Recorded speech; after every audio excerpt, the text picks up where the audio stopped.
ఈ క్రింది వానిలో కార్యకారక సంబంధమును గుర్తించే అధ్యయన పద్ధతి ప్రయోగ పద్ధతి.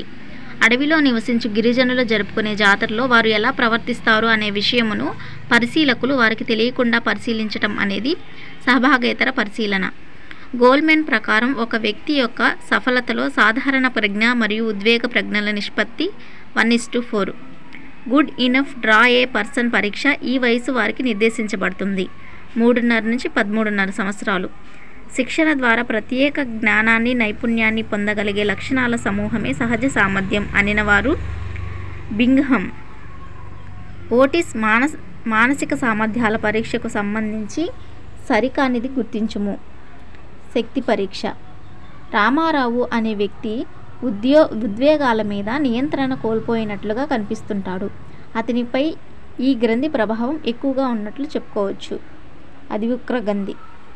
ఈ క్రింది వాటిలో ఉపగమ పరిహార సంరక్షణకు సంబంధించినది.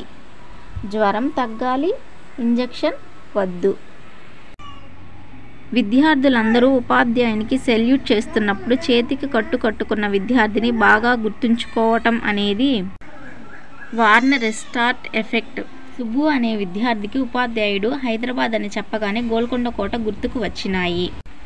ఇది ఏ రకమైన స్మృతి? సంసర్గ స్మృతి.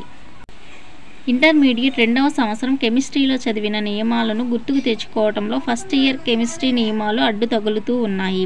ఇది ఏ రకమైన జోక్యం? పురోగమన జోక్యం. ఈ క్రింది వానిలో వికాసమునకు సంబంధించి సరికానిది.